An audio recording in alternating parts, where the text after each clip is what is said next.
안녕하십니까 여러분. 또 한 주일 잘 지내셨습니까? 저는 추수감사절 참 감사했습니다. 무엇보다 우리가 함께 예배 드린 것, 또 우리가 그동안 기도하고 소망했던 우리의 가족들, 또 우리의 친구들, 내가 사랑하는 사람들을 우리가 초대할 수 있어서 너무 감사했고요. 그러면서 다시 한번 우리가 우리의 그 귀한 우리의 가족들, 또 사랑하는 사람들을 끝까지 하나님의 그 사랑과 은혜와 구원으로 이끌어 가야겠다 생각을 합니다. 여러분, 우리가 이제 다시 한번 성탄절에 그분들을 또 초대하고 그분들에게 예수님을 소개하려고 합니다. 여러분 어떠세요? 한 번 초대했으니까 쉬우십니까? 아니면 어려우십니까? 아마 한 번은 어떻게 했는데 두 번은 힘들지 않을까라고 생각하시는 분도 있을 것 같습니다. 그래서 제가 이번 주에 한 책을 봤어요. 그게 뭐냐면 생각의 시크릿이라는 책입니다. 거기에서 이런 이야기가 있더라고요. 인간의 유일한 한계는 마음속에서 정해지는 생각의 한계뿐이다. 저는 이걸 보면서 이런 생각이 들더라고요. 우리 인간의 한계는 생각의 한계가 아니라 믿음의 한계다. 이 이야기가 과연 무슨 얘기일까요? 오늘 이 시간 저와 함께 같이 말씀을 나눠보면 좋겠습니다. 사도신경으로 신앙 고백하시도록 하겠습니다. 나는 전능하신 아버지 하나님 천지의 창조주를 믿습니다. 나는 그의 유일하신 아들 우리 주 예수 그리스도를 믿습니다. 그는 성령으로 잉태되어 동정녀 마리아에게서 나시고 본디오 빌라도에게 고난을 받아 십자가에 못 박혀 죽으시고 장사된 지 사흘 만에 죽은 자 가운데서 다시 살아나셨으며 하늘에 오르시어 전능하신 아버지 하나님 우편에 앉아 계시다가 거기로부터 살아있는 자와 죽은 자를 심판하러 오십니다. 나는 성령을 믿으며 거룩한 공교회와 성도의 교제와 죄를 용서받는 것과 몸의 부활과 영생을 믿습니다. 아멘.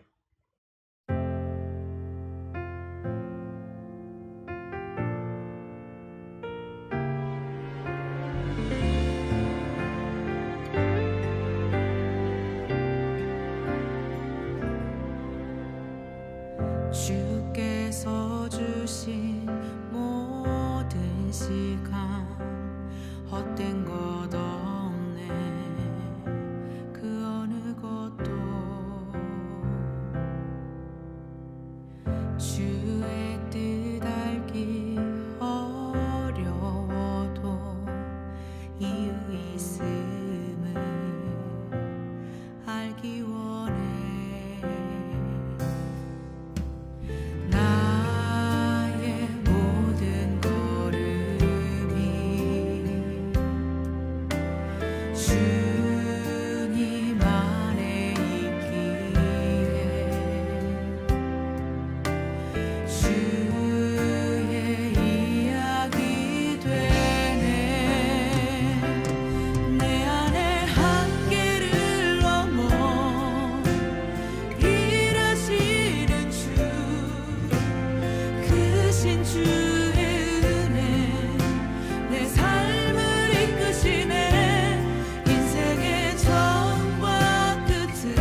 오늘 나누실 하나님의 말씀은 우리 마태복음 8장 24절에서 26절의 말씀입니다.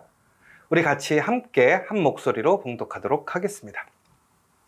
바다에 큰 놀이 일어나 물결이 배에 덮이게 되었을 때 예수께서는 주무시는지라. 그 제자들이 나와 깨우며 가로되 주여 구원하소서, 우리가 죽겠나이다. 예수께서 이르시되 어찌하여 무서워하느냐, 믿음이 적은 자들아 하시고 곧 일어나사 바람과 바다를 꾸짖으시니 아주 잔잔하게 되거늘. 여러분 혹시 이 본문 기억나십니까? 제가 몇 주 전에 이 본문을 가지고 우리가 함께 말씀을 나누었습니다. 그래서 제가 오늘 이 본문을 좀 다른 각도에서, 다른 모습에서 또 하나 함께 나눠보려고 합니다. 여러분, 제가 처음에 말씀드렸죠. 이번 주에 읽었던 책이 하나 있었다고요. 그 생각의 시크릿이라는 책에 보면요, 여러분 혹시 옆에 보이십니까? 이 말씀 카드를 제가 읽어 드릴 텐데 함께 이 말씀 카드와 저 이야기를 보시면 좋겠습니다. 간성어 중에서 코이라는 신기한 물고기가 있다. 어항에서는 5cm만큼 자라는데 연못 속에서는 25cm만큼 자라고 강에서는 무려 120cm만큼 자란다. 유명한 벼룩 시험은 들어봤는가? 원래 벼룩은 자기의 몸에 100배 이상 높이 뛸 수 있다. 그런데 유리컵 안에 가뒀더니 이리저리 부딪히며 뛰어오르던 벼룩은 나중에 뚜껑을 치워도 컵 높이 이상을 못 뛴다. 족쇄찬 코끼리 이야기도 있다. 덩치 큰 코끼리는 말뚝을 뽑을 만큼 충분히 힘이 세지만 그렇게 하지 않는다. 힘없던 어릴 때 여러 번 실패해봐서 어차피 해도 안 된다고 생각하는 거다. 우리도 코이, 벼룩, 코끼리와 다르지 않다. 해봐야 소용없다는 생각 속에 갇혀서 나도 모르게 스스로 한계를 정해버린다. 그러나 당신도 이미 알고 있듯이 한계를 정해둔 사람들에겐 실패할 수밖에 없는 이유가 있고, 그럼에도 도전하는 사람들에겐 성공할 수밖에 없는 이유가 있다. 나는 이제 은퇴할 나이 60인데 그러나 평생 실패만 하던 커넬 앤더슨은 무려 1008번의 좌절을 딛고 1009번째 만에 KFC를 창업했다. 그때 그의 나이는 65세였다. 나는 관련 경력, 경험 1도 없는데, 그러나 평생 패션만 공부한 김소희 셰프는 30살에 생전 처음 요리에 뛰어들었고 명실공히 오스트리아 최고 요리사가 됐다. 나는 너무 평범해. 특별한 게 없어. 그러나 자수성가 사업가 김승호 대표는 슈퍼마켓 코너에서 김밥 장사로 사업을 시작해 4천억대 자산을 가진 슈퍼리치가 되었다. 할 수 있다고 생각하면 할 수 있고 할 수 없다고 생각하면 할 수 없다. 이건 변함없는 절대적인 법칙이다. 파블로 피카소. 그러면서 우리가 생각의 시크릿이라는 그 책에서는 이러한 내용을 통해서 결국 이런 메시지를 주고 있습니다. 인간의 유일한 한계는 마음속에 정해지는 생각의 한계뿐이다. 여러분, 성탄절에 우리가 더 많으신 분, 또 우리 이번 추수감사절에 함께 했던 분들을 다시 모시고 올 수 있을까요? 어렵다고 생각하는 것, 그것이 바로 여러분의 생각의 한계 아닐까요? 여러분, 그런데 제가 오늘 이렇게 우리의 어떠한 심리적인 어떤 뇌과학적인 이야기를 하는 것이 아닙니다. 제가 이 말씀을 보는데, 그러니까 이 내용을 보는데 갑자기 우리의 이 생각이라는 것이 결국은 우리의 믿음과 대치될 수 있는 내용이 아닌가라는 생각이 들었어요. 여러분, 하나님께서 우리에게 허락하신, 하나님께서 우리에게 주신 그 능력에 한계가 있다고 생각하십니까? 여러분, 그것은 다시 얘기하지만 하나님의 한계가 있다고 생각하는 것입니다. 그러나 우리는 하나님을 이렇게 얘기합니다. 하나님은 전능하신 하나님이십니다. 여러분, 정말로 하나님을 전능하신 하나님이라고 믿으십니까? 여러분, 우리 함께 그림을 좀 볼 텐데요. 여러분, 이 그림이 어떤 그림인지 아십니까? 여러분, 여러분들이 잘 아시는 화가입니다. 렘브란트의 갈릴리의 폭풍이라는 제목의 그 그림인데요. 제목이 맞나? 지금 제가 제목이 좀 헷갈리는데, 여러분, 이 렘브란트가 이 그림을 그린 이후에 이 그림이 나중에 도난을 당해서 지금은 사라진 상황입니다. 여러분, 이 그림이 매우 인상적인 것은 지금 큰 파도가 치고 있는 가운데 두 부류의 그룹으로 나뉘어 있는 모습을 보게 됩니다. 한 그룹은 여러분 보시는 것처럼 뱃머리 앞에서 큰 파도를 이기고자 무단히 힘쓰는 사람들이 있고요. 한 그룹은 예수님을 중심으로 모여서 예수님께 간구하고 부르짖는 사람들의 모습으로 두 부류가 나뉘어져 있는 모습을 볼 수 있습니다. 여러분, 그런데요, 오늘 우리가 이 그림을 통해서 우리가 먼저 좀 생각해야 될 것이 하나 있는데, 바로 이 그림 전에 무슨 일이 있었는가라는 것입니다. 예수님께서 아주 놀라운 기사와 기적을 일으키면서 수많은 사람들이 예수님을 찾아오고 따라오기 시작했습니다. 그래서 예수님께서는 배를 타고 그들과 떨어지십니다. 여러분, 오늘 그러한 가운데 제자들은 그 수많은 기적과 기사와 더 나아가서는 그 수많은 사람들이 예수님을 바라고 믿고 따르려고 하는 그러한 신앙의 고백을 보고 이 배에 탔다라는 거예요. 그렇다면 오늘 그들이 예수님과 배 안에 있으면서 무슨 생각을 했을까요? 내가 누구와 있는가? 내가 있는 이 예수님이 진짜 하나님의 아들이구나. 내가 그렇다면 하나님과 아들과 함께 있다면 내가 불가능이 없을 것이다 라는 생각을 하고 있지 않았을까요? 그들은 아마 그 배에서 내려서 정말 지금부터 펼쳐질 그들의 인생의 대단한 일들, 예수님의 기사와 기적들, 능력들을 소망하며 아마 그 잠깐의 그 휴식과 같은 그 이동의 시간이 그들에게는 매우 행복한 시간이었을 거라는 거죠. 그런데 바로 그때 폭풍이 몰아칩니다. 배가 흔들리고 더 나아가서는 오늘 그 배에 타고 있는 사람들이 도저히 그 풍랑 앞에서 배를 컨트롤할 수 없다라는 상황이에요. 여러분, 그런데 이제 오늘 조심하셔야 될 건 뭐냐면, 이제 오늘 제가 보여드린 렘브란트의 그림에는 선원들이 나와 있습니다. 그러나 이제 우리가 성경 본문에는 선원들에 대한 이야기는 있지 않습니다. 그런데 이것은 이제 우리가 유추해 보는 것이지요. 그 배를 아마도 제자들이 직접 운전했을 수도 있지만 오늘 그 배는 아마도 빌려서 탄 배일 확률이 큰 확률인 것이죠. 그렇다면 그 배에는 분명히 그 배를 운전하고 운영할 선원들이 있었을 것이다라는 작가의 상상력이 이 그림에는 포함이 되어 있다는 사실입니다. 그런데 여러분, 바로 그 상황 속에서 예측하지 못한 어려움이 생긴 거예요. 그들이 상상하고 기대했던 그러한 꽃길, 기사와 기적이 아니라 갑자기 폭풍우가 몰아치는데 지금까지 그들이 기대하고 소망했던 것들을 모두 다 잊어버리게 하는, 모든 순간을 백지장과 같이 만들어버리는 그 폭풍이 온 거예요. 제가 자주 얘기하지만 갈릴리를 흔히 바다라고도 얘기합니다. 갈릴리는 바다가 아니라 호수지요. 근데 왜 바다라고 하냐면 매우 넓습니다. 거기다가 그 갈릴리의 지형상 바람이 불면 그 파도가 얼마나 높게 치는지 몰라. 그래서 제가 예전에 얘기했잖아요. 그 작은 배 타고 가다가 저도 빠져 죽는 줄 알고 깜짝 놀랐다고. 갈릴리의 그 파도가 그렇게 세다라는 것을. 그런데 오늘 그 갈릴리에 매우 큰 파도가 일어난 거예요. 오늘 이 배에는 갈릴리 사람들인 예수님의 제자들 어부들이 타 있습니다. 근데 그들도 지금 그 배에서 그들의 스스로의 힘으로 그 배를 컨트롤할 수 없다는 것을 알고 오늘 그들은 예수님을 붙들고 있는 모습을 보게 되는 것이죠. 자, 그럼 우리가 이제 이 그림을 두 부류로 좀 확대해서 보려고 하는데, 먼저 여러분, 우리 뱃머리 앞에 부분 이 그림을 한번 확대한 그림을 좀 보시겠어요? 이 뱃머리 앞에 확대한 그림을 보면요, 저는 이 그림을 보면서 되게 매우 웅장하고 무엇인가 도전을 받는 느낌을 받았어요.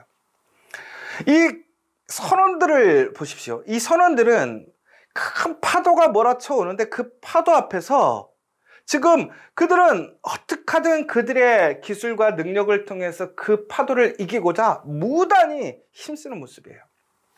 여러분, 그런데 아마 여기 보시면요, 빛이요, 오늘 이들 앞에 환하게 비춰주고 있는 것을 보실 수 있습니다. 여러분, 그런데 오늘 이렇게 우리는 무엇인가 고난이 오고 어려움이 왔을 때 그것 때문에 좌절하고 불평하고 불만하는 사람보다는 이처럼 그 문제에 당당히 앞서서 싸우고 이기려고 하는 사람들을 우리는 바라지 않습니까? 저도 그런 사람들이 좋더라고요. 그러나 여러분, 오늘 한 가지를 한번 생각해 보자고요. 오늘 이들의 그런 굳센 의지와 힘이 오늘 그 파도를 잠재울 수 있느냐라는 거예요. 그런데 우리 한번 다른 그림을 한번 볼까요? 우리 뒷부분을 좀 확대한 그림인데요. 여러분, 지금 보이시죠? 이 뒷부분에 확대한 그림이. 여러분, 그런데 예수님의 표정을 보십시오. 다른 사람들은 매우 심각한 표정을 짓고 있습니다. 간청하고 부탁하는 표정을 짓고 있어요. 그런데 예수님은요, 잠에서 깨어서 이게 그냥 너무나 일상처럼 귀찮다는 듯이 제자들을 바라보고 있는 거예요. 제자들은 지금 그들이 죽게 생겼다고 생각하는 거예요. 절대절명의 위기의 순간이 왔다라는 거예요. 그러면서 예수님께 왜 우리를 가만 내비두느냐라는 거예요. 왜 우리 애를 이 위험 속에서 구해주지 않습니까? 라고 따지는 거예요. 그런데 저는 이 장면에서 되게 아이러니한 두 사람을 보게 돼요. 여러분, 키를 잡고 있는 사람이 보이십니까? 선장이에요. 선장은 무상무념이에요. 여러분, 이 선장은요, 아마도 이 폭풍우와 같은 일을 한두 번 겪은 게 아닌 것 같아요. 여러분, 그러니까 우리가 인생을 살아가면서 경험이라는 게 참 중요한 것 같아요. 그런데 다른 사람들은 이러한 폭풍을 경험해 보지 못한 것이죠. 그러니까 지금까지 예수님께서 이 땅에서 보여주지 못했던 놀라운 기사와 기적을 보여주었음에도 불구하고 뭐 하는 거예요? 그들의 한계상학에 부딪힌 거예요. 어떤 한계상학? 생각의 한계. 다시 얘기하자면 그들의 믿음의 한계에 부딪힌 거예요. 여러분, 그런데 오늘 여기 아주 그림에 재밌는 한 사람이 있어요. 바로 닷줄과 같은 것을 하나 잡고 모자를 이렇게 눌러 쓰고 있는 사람이 있는데요. 이 사람이 누군지 아십니까? 렘브란트입니다. 그래서 이 그림을 그리면서 렘브란트는 그 현장에 폭풍우 속에 렘브란트가 있다라는 것을, 그리고 그 렘브란트는 그 그림을 보고 있는 사람을 바라보고 있고, 결국은 내가 그 상황에 있을 때 나는 어떻게 할 것인가를 우리에게 바라보게 하는 거예요. 여러분 같으면 앞쪽의 사람들과 같이 담대하게 그 문제와 싸우고 이기시겠습니까? 아니면 여러분들은 예수님을 붙들고 예수님께 간청하시겠습니까? 결론은 오늘 앞에서 이렇게 열심히 최선을 다해서 전투적으로 힘을 다하지만 우리는 그 폭풍을 이길 수 없다라는 거예요. 결국은 우리를 구원해 줄 것은 예수님밖에 없다라는 거예요. 그런데 여러분, 우리는 예수님이 나를 구원해 주실 거라는 그 사실에 대한 믿음이 온전하십니까? 다시 얘기하자면 여러분은 예수님을 믿는 한계가 있으십니까? 없으십니까? 여러분, 예수님을 믿는 믿음에 그 한계가 있다면 그 한계는 과연 어디까지입니까? 여러분, 그러나 중요한 것은 오늘 우리가 바로 예수님을 인해서 우리가 한계 없는 믿음을 가지게 될 때 우리는 놀라운 그 예수님의 권능의 역사에 참여하게 되는 거예요. 여러분, 우리는 분명히 하나님의 은혜를 경험해도 우리의 믿음의 한계로 인해서 우리가 알고 믿는 그 순간까지만 평안이 없고 기쁨이 옵니다. 그러나 그 믿음의 한계를 내려놓으십시오. 절제 예수님을 집중하시고 그 전능하신 하나님을 바라보시기 바랍니다. 그러면 우리에게는 결코 그 한계에 갇히지 않을 것입니다. 여러분이 갖는 그 믿음의 한계가 결국 여러분의 삶에 주어지는 하나님의 능력의 그 모습이 될 것을 기억하시고, 여러분 이제 우리 다시 한번 그 믿음으로 다시 우리의 사랑하는 가족들, 이웃들을 함께 초대하고 하나님의 그 구원의 역사에 초대하는 그 일들을 감당해 주시기를 원합니다. 여러분 마지막으로 한 사진 볼게요. 여러분 우리 어제 제가 보내드렸던 말씀 메시지를 보셨습니까? 이미지인데요. 넥스트라고 되어 있죠. 우리 아들이 갔더니 넥스트 뭐야? 물어보는 거예요. 여러분 어제 보내드린 그 내용이 뭘까요? 용산에서 강북구, 의정부, 또 강남구. 강남구는 알겠대요 우리 아들이. 근데 강북구는 뭐고 의정부는 뭐야? 우리 커피화교회 지저스 커피, 우리 지저스 처치가 세워지고 함께하고 있는 사역들의 자리예요. 여러분 2023년 우리 커피화교회는 지경을 넓히려고 합니다. 여러분 서울을 바로 그 빨간 글자로 모두 다 변화시켜야 될 줄 믿습니다. 변화시킬 수 있을까요? 여러분의 믿음의 한계가 어디입니까? 여러분 믿는 자에게 능치 못할 일이 없음을 기억하시기 바랍니다. 우리 이제 예수 그리스도의 보혈의 능력으로 그 땅에 놀라운 예수 그리스도의 구원의 역사, 예수님의 놀라운 권능의 역사를 일으키는 저 여러분 되시기를 간절히 소망합니다. 다 함께 주기도문으로 예배를 마치도록 하겠습니다. 하늘에 계신 우리 아버지, 아버지의 이름을 거룩하게 하시며 아버지의 나라가 오게 하시며 아버지의 뜻이 하늘에서와 같이 땅에서도 이루어지게 하소서. 오늘 우리에게 일용할 양식을 주시고 우리가 우리에게 잘못한 사람을 용서하여 준 것 같이 우리 죄를 용서하여 주시고 우리를 시험에 빠지지 않게 하시고 악에서 구하소서. 나라와 권능과 영광이 영원히 아버지의 것입니다. 아멘.